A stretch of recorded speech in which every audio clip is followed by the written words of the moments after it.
Hello, and welcome back to Underrail. So when we last left off, we actually got pulverized by the pulverizer. Uh, yeah, we only have one EMP grenade. I really think we'd probably beat him if we just put some caltrops at our feet. But I'm gonna take it as a sign that I need to go do some other stuff. So I'm gonna go back to Junkyard. I'm gonna stock up on some things. It's good to just every now and then do some rounds.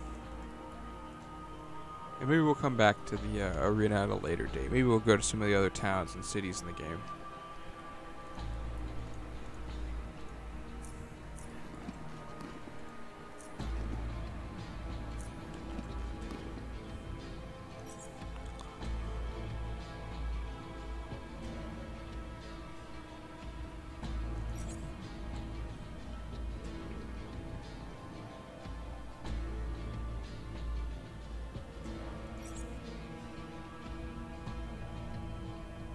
Trying to bring the most expensive stuff. Should make me maybe pawn it off to other places.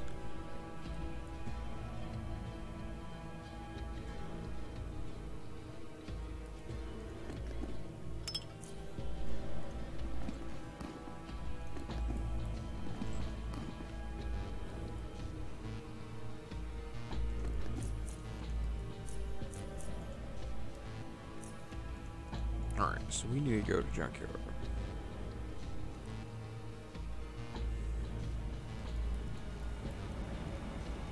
Check these barrels for automates too.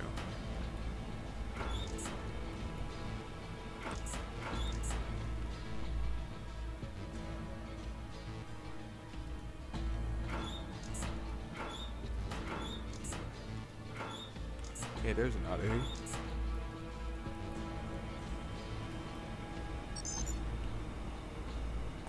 Docks. We want to go to the docks.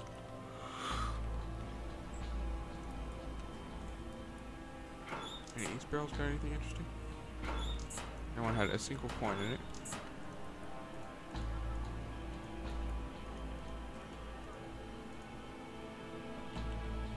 Oh. The rugged ferryman greets you with a long, thoughtful stare. After a brief moment of inspection, he points his finger at you and speaks. Ain't you the gal that gave birth to two twin girls in my boat a couple months ago? He then shakes your head as he realizes, oh, nah, my bad. You gotta look a lot like you, though. Anyway, I'm Ratsko. Need a ride? I need to get to Junkyard. Sure, I can get you there, but it'll cost 25 charons. Let's go. Hop in.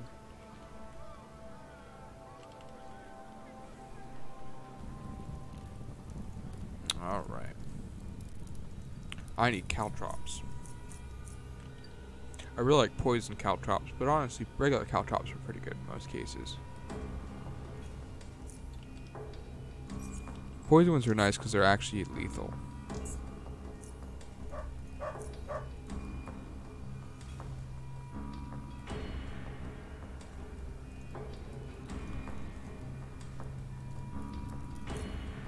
We're going to start buying Fixer's magnesium now, too.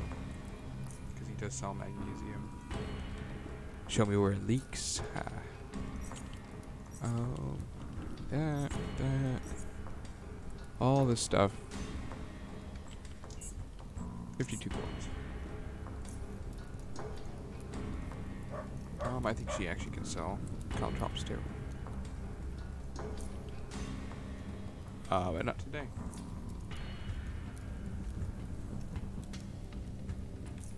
Sell some of our guns to Len.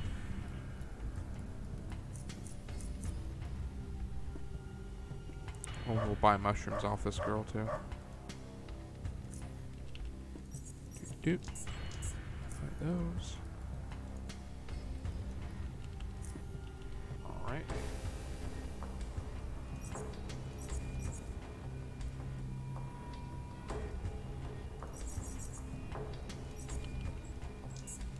How much is that? 150. He doesn't want an extra gun. Take that. That's 187. That's pretty good. Oh, what kind of parts do you have, actually? Vindicator and a Sovereign.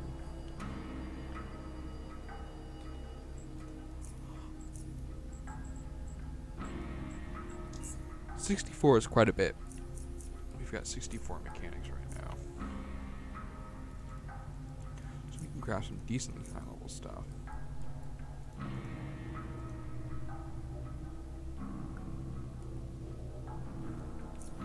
We can get 3 more mind shrooms at this place, so we're going to do that.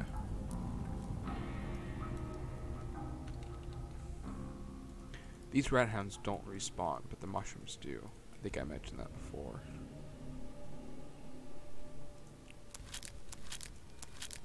Let me just go right back.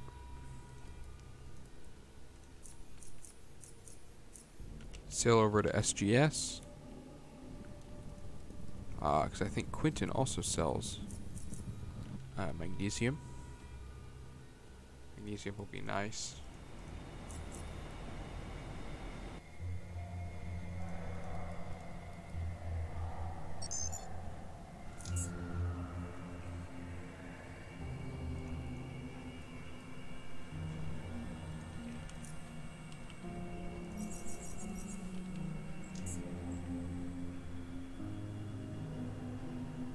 Yep, seems fair. You got pig leather now. We're gonna extract a bunch of things. Do that. That. That. That. And then we're also gonna do this. All that stuff. Let's see if we can make some focus stick. Yes, we can. That's awesome. Alright.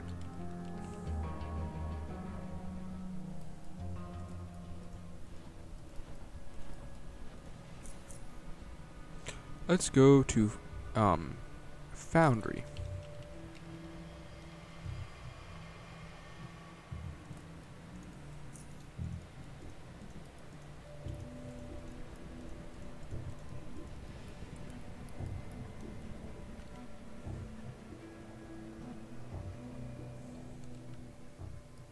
The air. Cough. What did I say? The air. It's like sandpaper. Does it sound that pleasant? The barkeeper pulls out a large, clean mug upon noticing you approach and fills it, puts it on the counter. A moment later, he moves his head to the side and realizes a few abrasive-sounding coughs. Taking an extra second or two to recover, then wiping his eyes, he speaks to you with a voice equally pleasant as his coughing. What are you having, gal? We've got a couple of strong brews here, dark, light, rocky, and pansy. That one's for girly men and northerners, he laughs. Let me see what you got. You don't have rat hounds. You do have an underpie. I'll take the underpie, actually. That'll be nice for crafting. If you have a skill that needs, like, 2 extra, you can use the underpie. I'm not going to talk to him because he has a lot of dialogue, and I just don't want to read all of his dialogue.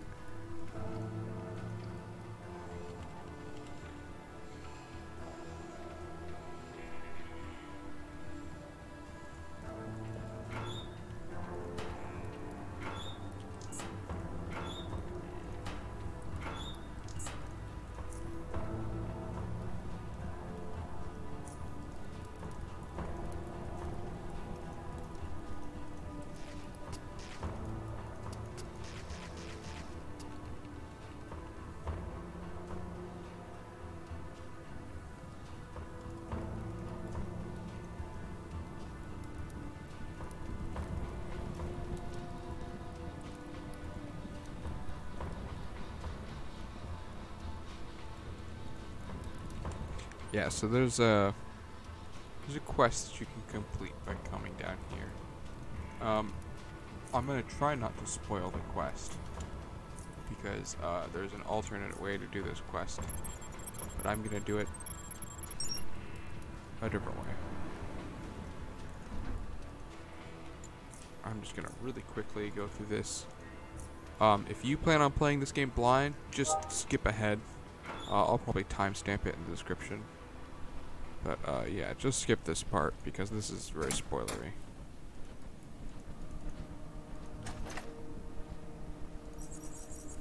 all those. Shotgun choke. Flashbang and some gasoline. That's amazing. Take all of those. Take that. Take that. That. Documents. That. Download. Back. Exit. Alright. I'm not going to read any of that because I don't want to spoil anyone who might be trying to play this game. Let's get a bunch of XP, which is really nice.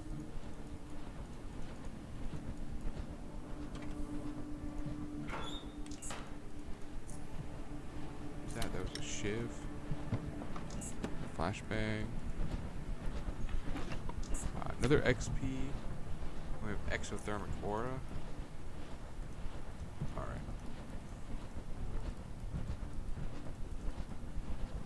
Then of course, spoiler room. Some in here. Some in here. There we go.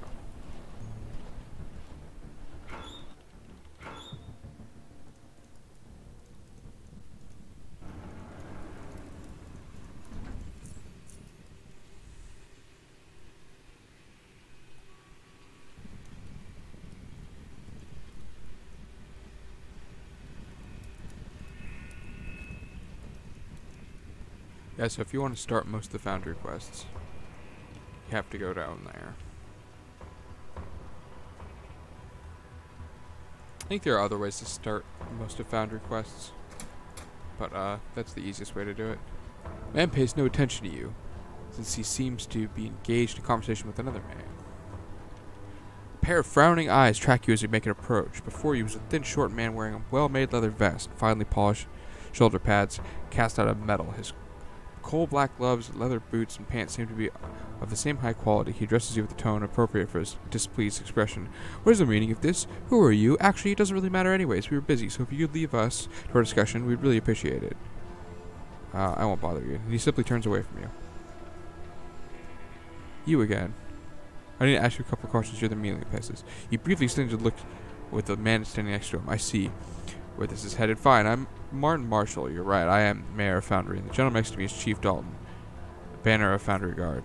Chief's appearance is quite the opposite of the manners. Is both taller and wider shoulders, and his mere presence, the instant you entered you felt his presence the instant you entered the room. Yet, despite the opposing image, his calm, collected behavior, in contrast to the mayor's, is far feverish temperament. Thus, the chief politely nods after being introduced. Well then, who are you? I'm Sophia. Pleased to meet you both. Sophia. Well, that's good indeed. Now that we're properly introduced, unless you have something important to tell us, I'm going to ask you to leave. God, I hate that I can't talk to him about that, but I'd like to talk about this person. I'm not gonna say their name. I've blah blah blah. This is serious. Alright, good for my men now. You wait here. Wait. Alright.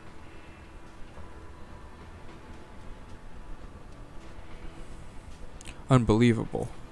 You are free to go. Are there any jobs available around here? As a matter of fact, I believe I might have something for you. Let's hear it. Very good. You are, I assume, familiar with the Ironheads, one of the largest gangs in the lower Underrail. Well, one of their clans is causing a lot of trouble to Foundry and our whole region. These scum, that's what they are, being led by a man who calls himself Balor, a man known for two things, his immense physical strength and his sinister red cybernetic eye. And unfortunately for us, I suppose his successful leadership can be added to that list. We, Foundry, have placed a bounty on his head for 1,000 Charons. If you can bring me his eye as proof, the money's all yours. I'll do it. Very good. Best of luck. And remember, bring me his eye as proof. Sophia, so far you've proven to me that you are a woman I can trust, and because of that I have a small job for you. Foundry Guard patrolmen have spotted a group of Faceless just west of Foundry. I would like you to go on a reconnaissance mission for us. We've been observing them for some time now, but their intentions are not yet clear to us. I just want you to try to find out what they're up to, nothing else. Your reward will be 100 Charons if you accomplish this job. Understood, I'm on my way. So that's the quest we actually really wanted to get. Here's the Faceless one. It will take a while before we go see Balor. Ooh, strange comm device. Nice. And this guy's also pretty useful for us with biology. You see a stout, middle-aged man butchering a pig. You observe the motions he makes with each cut and notice how every single one is performed with great ease and accuracy, reflecting years and years of experience. After a few moments, the man puts down his knife aside, wipes his hand clean. After that, he turns to you with a slight smile and begins speaking in a baritone voice of unusual warmth, with just a hint of huskiness in it. Why, hello there. Haven't seen you around here before. I'm Kirk Messer, the local butcher. As you can probably see, he laughs. What do you need? What do you have to sell? We want all of your biology components. That would be nice.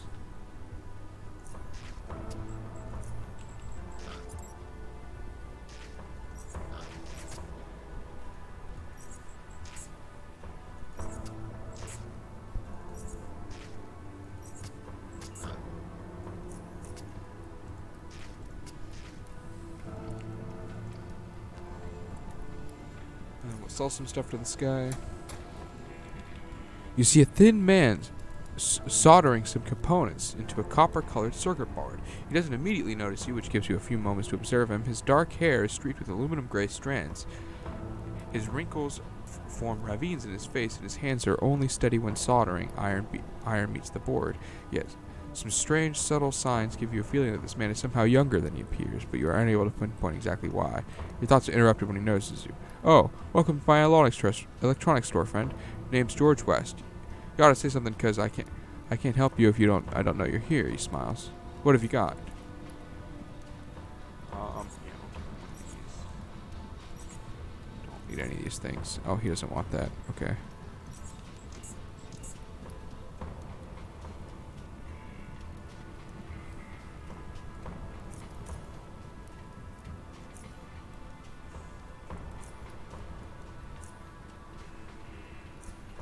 Oh, we should go say hi to Dan.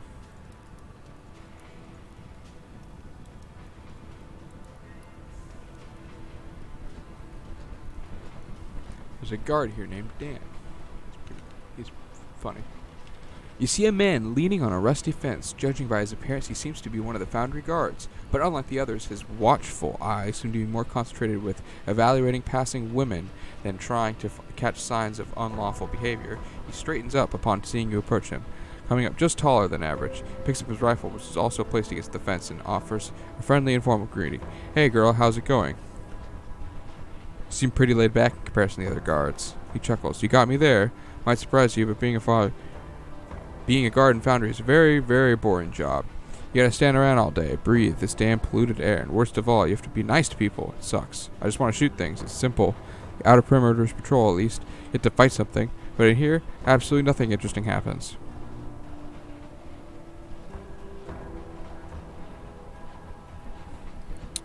Let's talk about something else. Like, can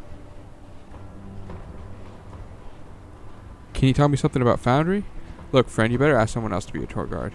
My job is far too boring to further bore myself answering boring questions. As you can see, I'm already bored. No one called you to fight the fight the mine creatures? Actually, no. Can you freaking believe it? I was about to be so happy with the whole affair. I thought I was finally going to go and shoot some stuff, but you see, no. There's this large beach that's impervious to bullets and other stuff. Mayor told our chief it was an order for everyone not to engage the creatures any longer and retreat back. We have to think about it, discuss it, blah, blah. What do you mean by a large beast? He looks around and leans closer. If you know about this little fun fact, you see, we're not allowed to talk about all this stuff publicly, but since I don't really care about the rules and stuff because I'm freaking bored, here goes. You see, everyone's heard about the smaller creatures that look kind of like spiky rocks with legs and an ugly snout. Well, these things got a bigger, badder brother that's so heavily armored it makes our guns feel like toys. The damn thing is completely impervious to bullets. Now everyone and their mother is wetting their pants, and the higher-ups are taking their sweet time discussing what to do next. Hoppers. Back in my day, my pals and me would take on anything. Man, beast, or both, and the freaking guts. We had the freaking guts, don't think, just jump and fight. But these guys in Foundry's hoppers, I tell you. You mentioned some pals of yours. Yeah, well, back in the day, I used to be part of some gang in Core City. Hey, life was tough, man. It's got to make a living somehow, and if it includes relieving people of some excess challenge, well, anyway. We were all very young and fearless. We had the guts to fight anything and anyone. Unfortunately, many of us got killed because we had more guts than brains. But I missed that mentality. It was fun. Seemed to have done better than the others.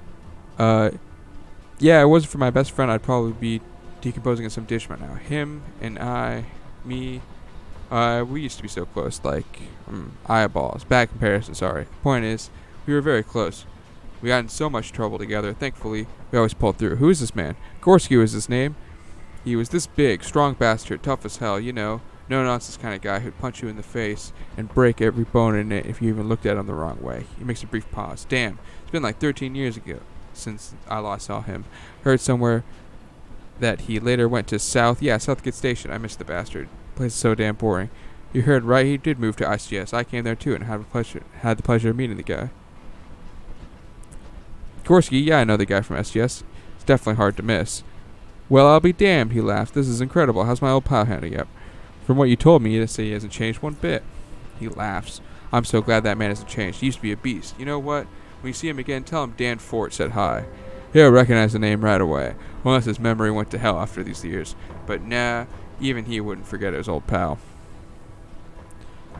Can you tell me something interesting story about you and Gorski? Why not? It's not like I'm busy. Alright, listen up. This one's more than 10 years old. The good old days.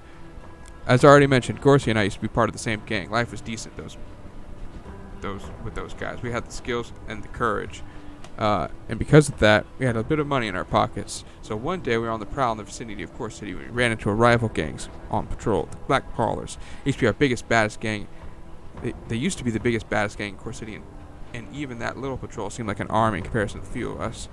First shots were instantly fired, and the very first one ended up blowing our point man's brain to smithereens. Poor guy. All of us got behind cover, exchanged fire with a few of them, and soon only Gorski and I remained breathing from our group.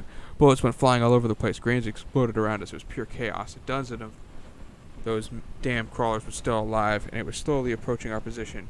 They started to surround us and make things worse. We were running low on ammo. That's when Gorski got mad. Oh, you should have seen his angry face. He laughs. He took his last grenades, threw in their general direction, and charged them. They wouldn't believe what they were witnessing. He had this maniacal grin that would scare a lurker into becoming a funkivore, and started mowing down our enemies. Of course. Oh my god, my cat.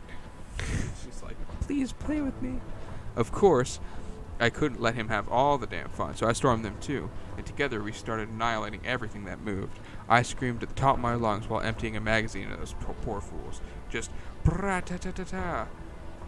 Anyways, soon enough, Gorski was all out of ammo, but that didn't stop him from killing people. He punched them, he stabbed them, he yelled at them until he found one measly guy whose teeth he had smashed with the butt of his own now empty gun and slit his throat with a knife. That guy ended up being the only son of the Crawler's leader, and his death would later cause us a lot of trouble, but that's a different story. All in all, soon after I fired my last shot, I heard the last Crawler release his dying groan. After a moment, once we realized it was indeed over, Gorski approached me still breathing heavily, all covered in blood, and he said, I remember correctly, he said, we need to bring more bloody bullets next time.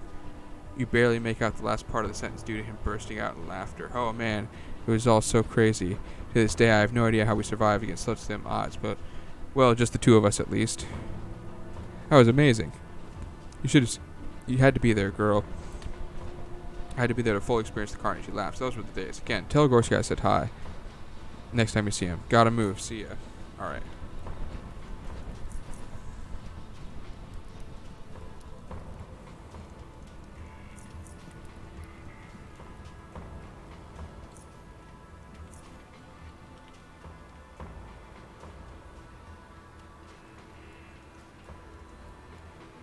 We'll come back and talk to him again when we have higher mercantile. Because he can actually give us access to a shop. It's pretty nice.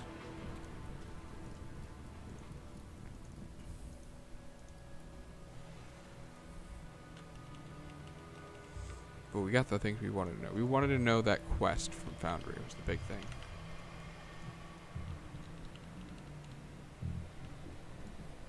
The one with the Faceless. We haven't seen the Faceless at all. This will be our first encounter with the Faceless. So far, we've just had old Jonas's description of them as tunnelers. But yeah, they're a major plot point in this game.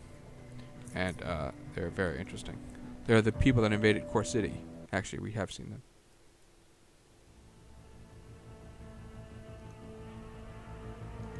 I love this music too.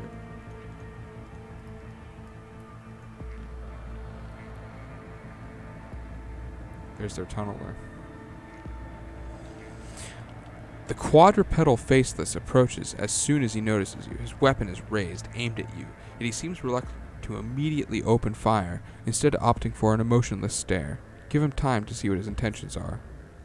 He holds you at gunpoint silently, and for a while nothing happens. His companions stand, weapons ready as well, gesturing something between themselves.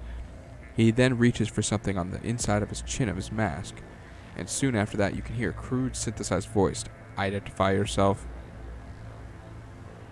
I'm Sophia from Southgate Station. What is your business here? The leaders of Foundry want to know why you are here. He pauses briefly, as if unsure how to proceed. Something of value has been stolen from us. We believe it might have found its way to their community. If you can help us locate this missing item, we will be on our way. Alright, I'll see what I can do. What was stolen exactly? We may not tell you this, but the item is very distinct. People who came in contact with it will certainly remember it. Inquire with the local merchants. The thief who stole it might have attempted to sell it to them. Alright. So now we gotta go back to Foundry and start talking to random merchants. And these emergency phones are a part of a quest line, but I'm not gonna do that quest line. I actually haven't done that quest line, and but I've heard it's not that amazing, unfortunately. I've heard that the writing isn't as good as the rest of the game, which is sad, because this game does have some decent writing.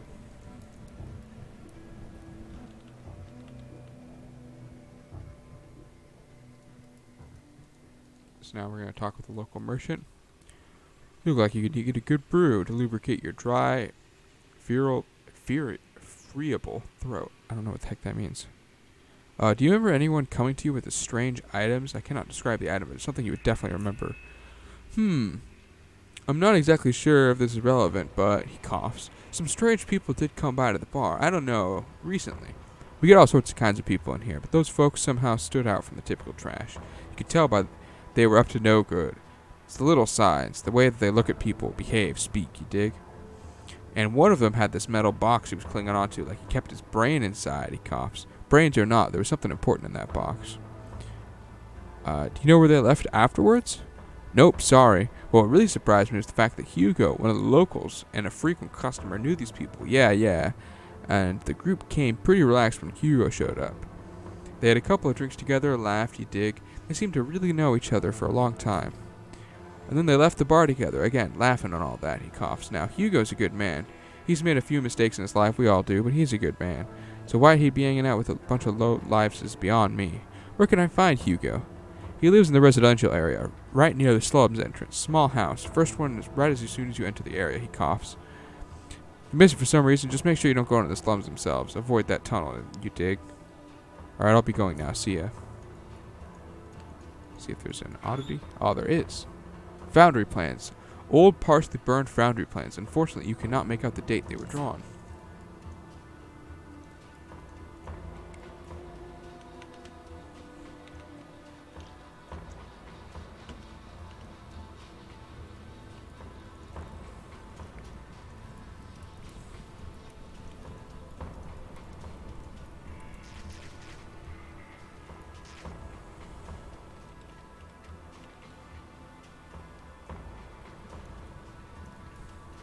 So it's this house right here.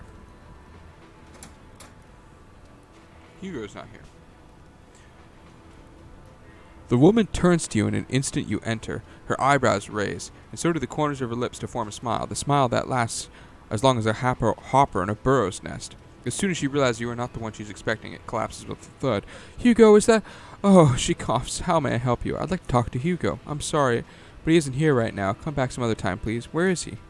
I can't tell you that. I'm sorry. Will you please leave me alone now? I know that he was in the bar with some suspicious people. Tell me what happened, and maybe I can help. The woman barely restrains herself from crying. He came here with some people. He told me they were his friends. She stops to cough. They look really suspicious in this foreboding presence, but Hugo claimed they were from before and that it's okay to trust them. He also said they were going to help him earn some money to pay off that damn debt and that he left with them. Left. She coughs, after which her voice starts shaking. But he would have been back by now. He would have returned shortly. Something happened to him, I know it. What's this debt you're talking about? He owed some money to certain people. He never told me who they were. He simply referred to them as some people. He told me not to worry, like I could just switch it off whenever I wish, like a minecart or something. But he kept convincing me that there's no big deal, to relax, to... Tears began to rolling down her cheeks. Sometimes he'd be back home looking like he'd just seen a corpse. I'm only worried that he isn't one now. I'll find him, but I have to ask you one more thing. Do you know where they left? She coughs. Hugo, he told me that he was going outside of Foundry, nothing else. One of our neighbors who got off the train at the same time said they were leaving. Said he saw them heading straight east from the entrance.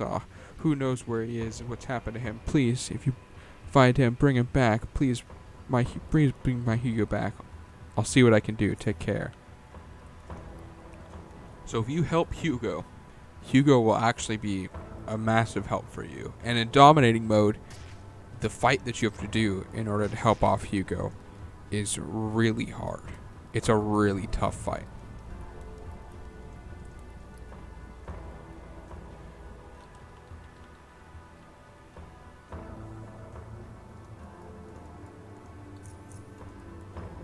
You actually can get around. You can get around this entire needing to do this entire encounter and stuff.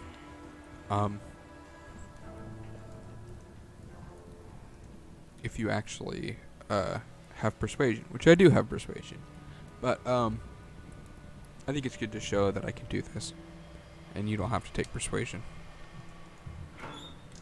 Hey, there was a journal in there.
Wasn't exactly where I planned that to go. Yeah. Yeah.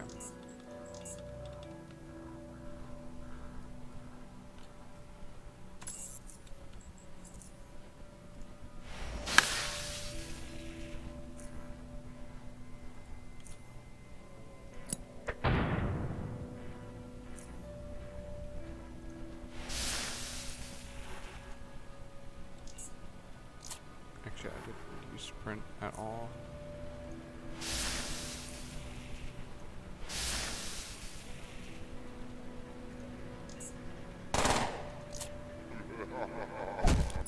Okay, cool.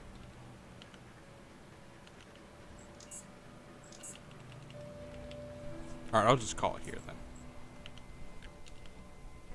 I think we're just gonna get stuck on this fight. And the next fight after this even harder, so. Anyways, thank you for watching. After next episode, I think we'll probably finish up this Hugo encounter, go talk to the Faceless. And then maybe we'll restart the arena. I might want to do some other stuff on the side. I think I might touch a rail crossing. Because there's some stuff we can do there. But anyways, thank you for watching. See you again soon. Take care. Goodbye.